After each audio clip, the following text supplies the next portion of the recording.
అందరికీ నమస్కారం అండి. అదేవిధంగా ముఖ్యంగా మొదటిగా చెప్పాల్సిన విషయం ఏంటంటే తెలంగాణ రాష్ట్రంలో ఉన్నటువంటి ప్రతి ఒక్క తెలుగు ప్రజలకి అందరికీ కూడా తెలంగాణ ఆవిర్భావ శుభాకాంక్షలు. ముఖ్యంగా మ్యాటర్లోకి వస్తే టెక్నికల్గా మనం రెండు రాష్ట్రాలుగా విడిపోయినా కూడా ఎప్పుడూ కూడా తెలుగు ప్రజలు ఐక్యత కానీ తెలుగు ప్రజల యొక్క బంధు సంబంధాలు అయితే కావచ్చు, చుట్టారకాలు అయితే కావచ్చు, స్నేహితులు అయితే కావచ్చు, ఎవరూ కూడా సెంటిమెంటల్ గా ఎప్పుడు విడిపోలేదు. అది మనందరికి తెలిసిందే. 459 మంది అధికారి లెక్కల ప్రకారం ఈ తెలంగాణ నూతన రాష్ట్రం కోసం బలి అయినటువంటి యువతి యువకులు, పోరాట యోధులు, వీరి యొక్క బలిదానాలతో ఏర్పడినటువంటి ఈ తెలంగాణ రాష్ట్రం కోసం వారి ప్రాణత్యాగాల్ని బలి తీసుకొని పోరాటం చేసి తెలంగాణ రాష్ట్రం తెస్తే ఈ యొక్క ఏదైతే సోకాల్ నాయకులు ఉన్నటువంటి నాయకులు కొంతమంది వారి శవాల మీద రాజకీయం చేసి ఈరోజు కొన్ని పదవులు అనుభవిస్తున్నారు. గతంలో అనుభవించవచ్చు కాబట్టి ఇప్పుడు అనుభవిస్తున్న కొంతమంది ఉన్నారు. వీరు ఎంతమంది తెలంగాణ రాష్ట్రం కోసం బలిదానాలు చేసినటువంటి వ్యక్తులకైతే కావచ్చు, పోరాటంలో పాల్గొన్నటువంటి వ్యక్తులు కావచ్చు, ఎంతమందికి న్యాయం చేశారు, వారి కుటుంబాలకి అండగా నిలబడ్డారు చెప్పండి. ఈ రోజు కల్వకుట్ల కవిత అనే ఒక ఆమె కాంగ్రెస్ కి పిల్ల కాంగ్రెస్ గా పుట్టినటువంటి టిఆర్ఎస్ తెలంగాణ రాష్ట్ర రక్షణ సేన అట. మరి ఈవిడ గౌరవనీయులు పెద్దలు మాజీ ముఖ్యమంత్రి వాళ్ళు కేసీఆర్ గారి కుమార్తె. వారి కుమార్తె అవడం బట్టే కదా ఈవిడికి ఇంత హోదా. ఆ హోదాను కూడా పూర్తి స్థాయిలో నాకే చెందాలి, బీఆర్ఎస్ పార్టీకి నాయకత్వం, బీఆర్ఎస్ పార్టీ అధ్యక్షురాలుగా నేనే ఉండాలి, పార్టీలు అణువణువు కూడా నాకు తెలియకుండా ఏది జరగకూడదు అని మిడిమిడి జ్ఞానం కలిగినటువంటి కల్వకుట్ల కవిత తండ్రికి, అన్నదమ్ముడికి, మేనమామలకి అందరికీ బీఆర్ఎస్ పార్టీ పైన నమ్మకం పెట్టుకున్నటువంటి ప్రతి కార్యకర్తకి కూడా వెన్నుపోటు పొడిచినట్టు వ్యక్తి పవన్ కళ్యాణ్ గారి పైన దవడ పేలిపోద్ది, దవడ పగిలిపోద్ది అనే ఒక తప్పుడు మాటను మాట్లాడి చూసారా? అది ఆవిడ యొక్క గర్వానికి, ఆవిడ యొక్క పొగరకి, ఆవిడ యొక్క నైతిక విలువలు క్షీణించాయి అని చెప్పడానికి నిదర్శనం. కల్వకుట్ల కవిత ఏదైతే పవన్ కళ్యాణ్ గారి మీద తప్పుడు మాట మాట్లాడిందో ఆవిడ మీద ఎన్నో రకాలుగా మాట్లాడొచ్చు. కానీ ఆ పని మేము జనసేన పార్టీ తరఫున మేము చెయ్యబోము కూడా. మా అధినాయకుడు డిప్యూటీ సీఎం శ్రీ పవన్ కళ్యాణ్ గారు మాకు అది నేర్పలేదు. మా సహనాన్ని చేతగానితనంగా గాని తీసుకొని మాట్లాడితే మాత్రం భవిష్యత్తులో ఖచ్చితమైనటువంటి నిర్ణయాలు తీసుకోబడతాయి. దానికి ఇప్పుడు ఎవడెవడైతే తప్పుడు సమాచారాన్ని తప్పుగా ప్రజలకు చేరవేయాలనే ఆలోచనతో ఇండిపెండెంట్ జర్నలిజం అనే ముసుగులో కనీసం రెవెన్యూ చట్టాలపైన కానీ న్యాయ వ్యవస్థ పైన కానీ కనీసం అవగాహన లేని కొంతమంది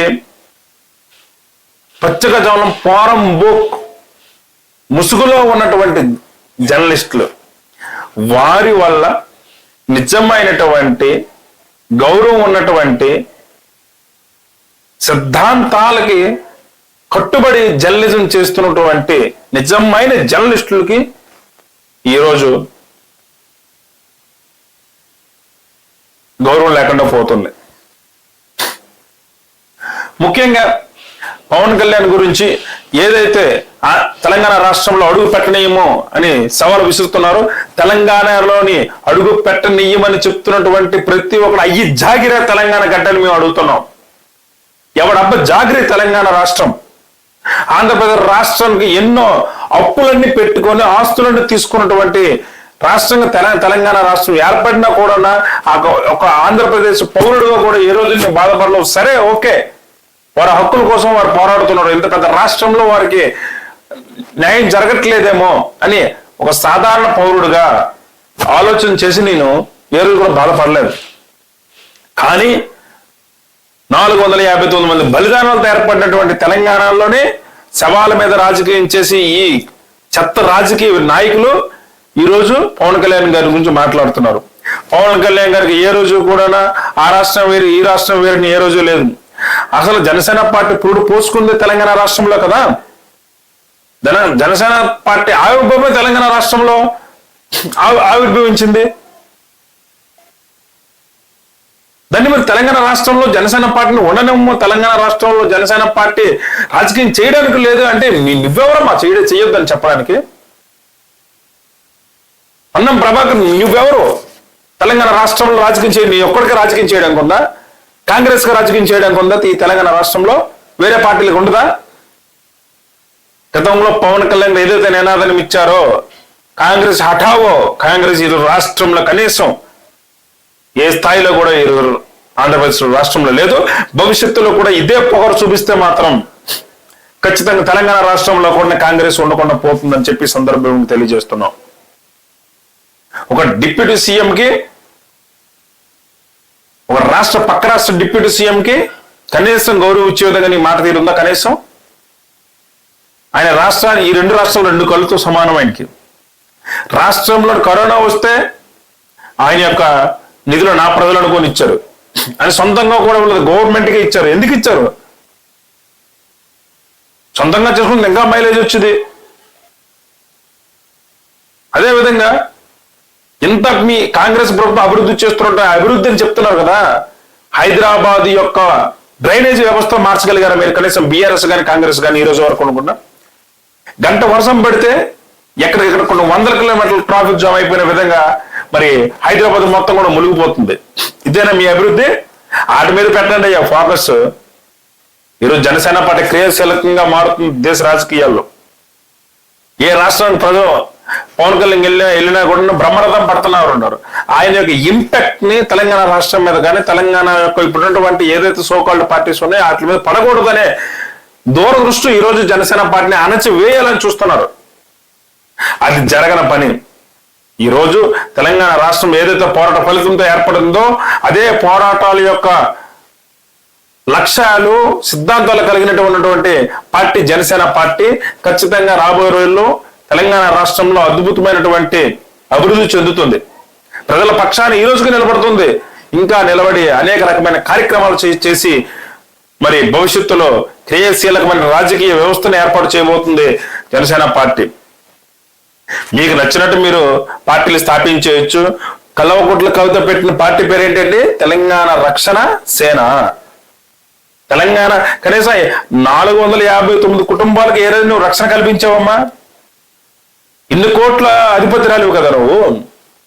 ఏ రోజైనా గల కనీసం ఒక్క బాధితుడి యొక్క ప్రాణం కోల్పోయిన కుటుంబానికి ఏ రోజు నువ్వు వెళ్ళి భరోసా ఇచ్చావా తల్లి? ఇవ్వలేదు.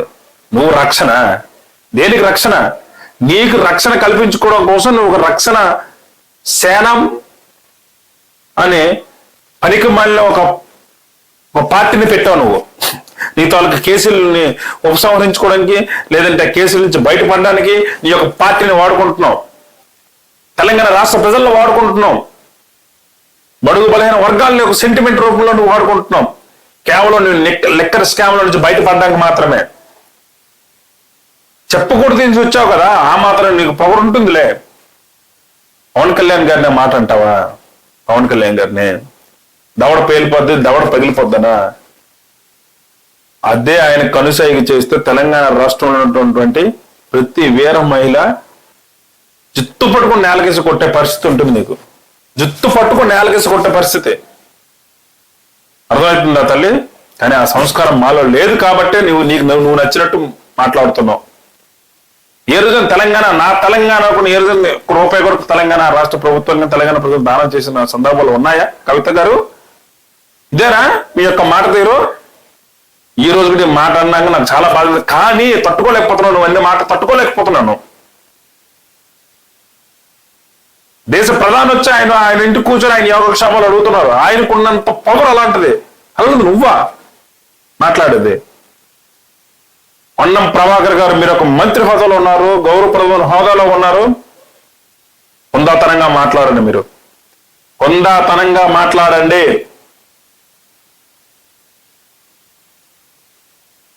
కాంగ్రెస్ బీఆర్ఎస్ వాళ్ళు కలిపి తెలంగాణ అమరావతి యొక్క ఫ్యామిలీస్ కి ఈరోజు ఎంత సెటిల్మెంట్ చేశారు మీరు?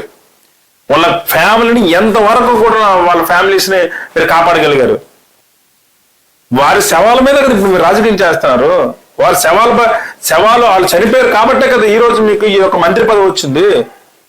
ఆ సెంటిమెంట్ తోనే కదా మరి తెలంగాణ రాష్ట్రంలో కాంగ్రెస్ అధికారంలోకి వచ్చింది, బీఆర్ఎస్ అధికారంలోకి వచ్చింది.